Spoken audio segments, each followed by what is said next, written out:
شریعت مطہرہ کا علم، قرآن کا، حدیث کا علم، تعلیم اور تعلم، یہ کتنی اہم چیز ہے۔ قرآن اور حدیث کے مطالعے سے یہ بات معلوم ہوتی ہے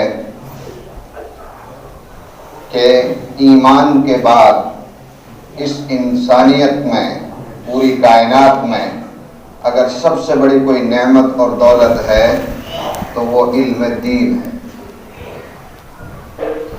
دین سے بڑی دولت اس دنیا میں کوئی دوسری، علم کی دولت سے بڑی کوئی دولت ہے نہیں۔ اس لیے کہ ہم سب مسلمان ہیں، اہل ایمان ہیں۔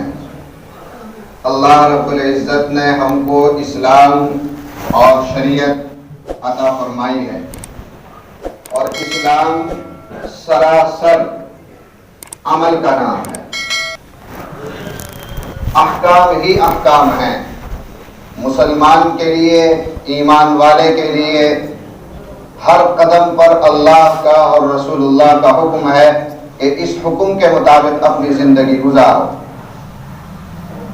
مسلمان کہتے ہی اس کو ہیں جو اللہ کے احکامات کے سامنے اپنا سر جھکا دے۔ یہ اسلام اور مسلمان کے معنی ہیں۔ بس مسلمان کو قدم قدم پر اللہ کے، رسول اللہ کے اور شریعت کے حکم کی ضرورت پڑے گی، اور شریعت کے احکامات کو جاننا، اسی کا نام علم ہے۔ اسلام سرتاپا عمل کا نام ہے، اور عمل کے لیے علم کا ہونا ضروری ہے۔ اگر علم ہی نہیں ہوگا تو عمل کیسے ہوگا؟ جب تک نماز کا پڑھنا اور طریقہ نہیں سیکھیں گے تو نماز پڑھی نہیں جا سکتی۔ روزے کے مسائل جب تک نہیں سیکھیں گے تو روزہ ادا نہیں ہوگا۔ زکوٰۃ اور حج کے مسائل جب تک نہیں سیکھیں گے تو وہ عبادت نہیں ہو سکتی۔ اور اسلام کے ایک ایک حکم کو سیکھنا، اسی کا نام علم ہے۔ اور علم اتنا اہم ہے کہ اس کی اہمیت تو یوں تو قرآن اور حدیث میں بے شمار ہے، متعدد آیات ہیں اور سینکڑوں احادیث ہیں، بلکہ یہ کئی ہزاروں حدیثیں ہیں جو علم اور تعلیم اور تعلم کی فضیلت اور اہمیت کو بیان کرتی ہیں۔ لیکن میں آپ کو ایک ایسی بات بتاتا ہوں جس سے معلوم ہوگا کہ علم کتنی اہم ہے اللہ کے یہاں اور رسول اللہ کی نظر میں۔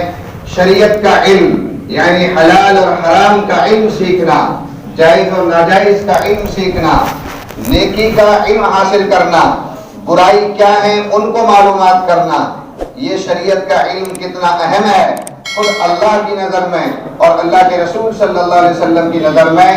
اس کی اہمیت کا اندازہ صرف اس بات سے لگایا جا سکتا ہے کہ قرآن کریم میں 78,000 الفاظ ہیں۔ کتنے؟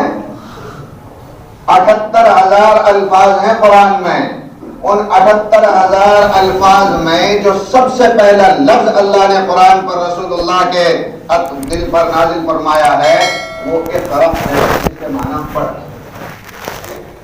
آپ سب کو معلوم ہے، بارہا سنا ہوا ہے کہ قرآن کریم کے اندر 6,000 سے کچھ زائد آیات ہیں۔ کتنی آیتیں ہیں بھائی؟ 6,000 آیتیں ہیں اور اس سے زائد۔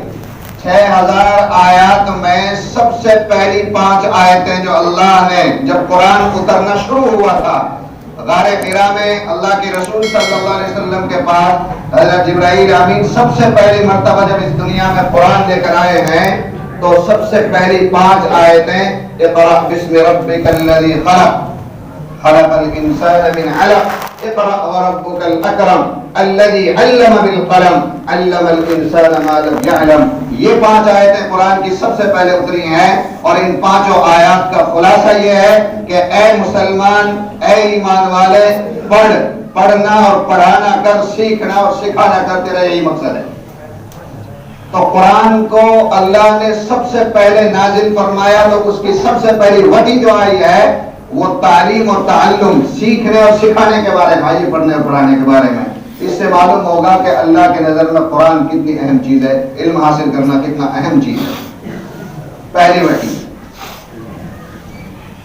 نبی صلی اللہ علیہ وسلم نے فرمایا انما بعثت معلما، میں استاد اور معلم بنا کر اللہ نے بھیجا گیا ہوں. میری حیثیت جو ہے سکھانے کی ہے. مجھے انسانیت نے اس لیے مبعوث کیا ہے تاکہ میں ان کو قرآن سکھاؤں، ان کو جو ہے شریعت کے احکامات سکھاؤں، ان کو حلال سکھاؤں، ان کو حرام باتوں سے آگاہ کروں، ان کو جائز راستے اور درست راستے بتاؤں، غلط اور ناجائز کاموں سے ان کو منع کروں. میرے آنے کی وجہ اور مقصد یہ ہے. دوسری حدیث میں آپ نے فرمایا انما بعثت لاتمم مکارم الاخلاق، مجھے اللہ نے اس لیے بھیجا اس دنیا میں تاکہ میں اچھے اخلاق کو مکمل کر دوں، اچھے اخلاق کو کی تکمیل کر دوں. علماء نے لکھا ہے کہ اسلام کی مثال ایسے ہے جیسے ایک قلعہ، ایک محل ہو.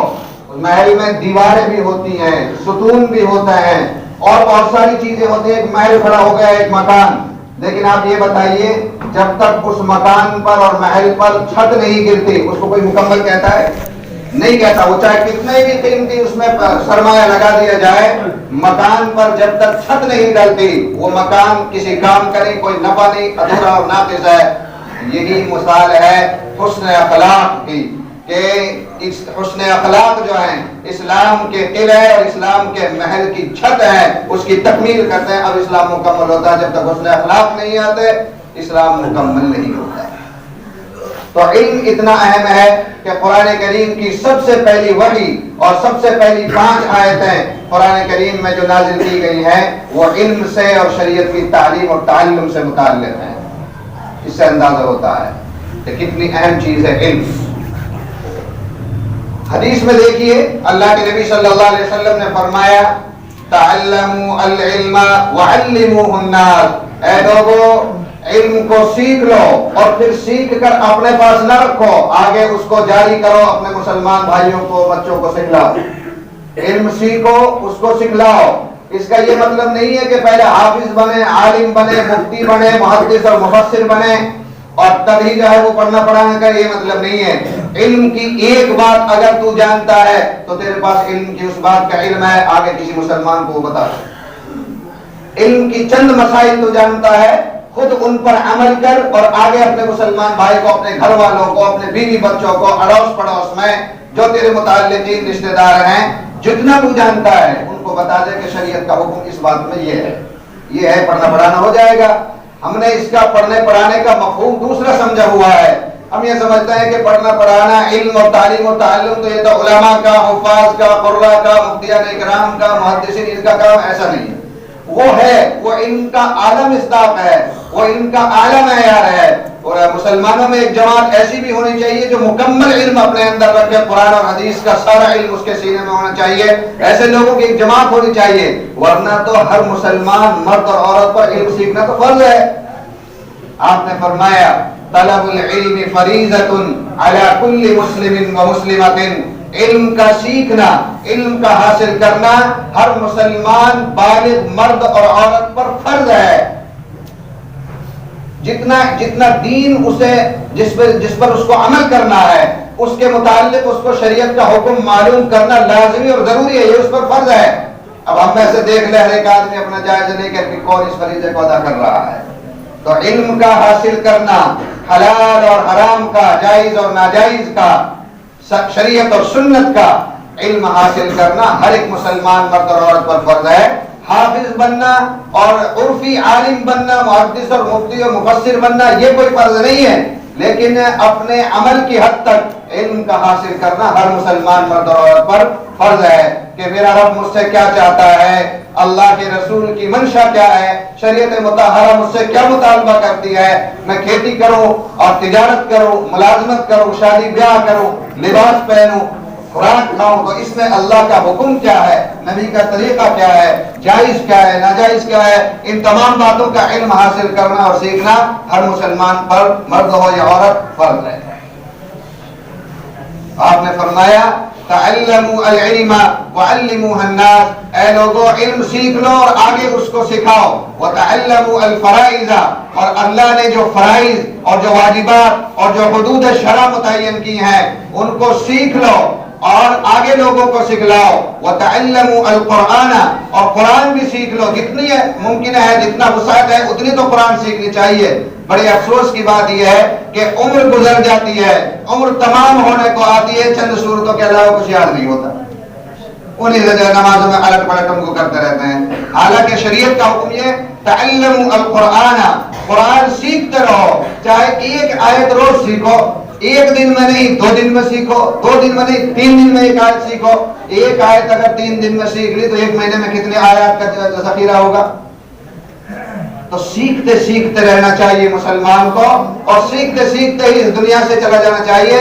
حدیث کا مفہوم ہے, آپ نے فرمایا کہ جو مسلمان, دیکھو اللہ کے نبی یہ نہیں فرمانے جو کوئی طالب علم مدرسے میں بیٹھ کر مکتب میں بیٹھ کر, یہ نہیں, جو بھی مسلمان علم طلب کرتا کرتا سیکھتا سیکھتا اس دنیا سے چلا گیا, یحشر فقیہا, اس کو قیامت کے دن اللہ فقہا کے اور علماء کے زمرے میں جماعت میں اٹھائے. کتنا بڑا مقام ہے.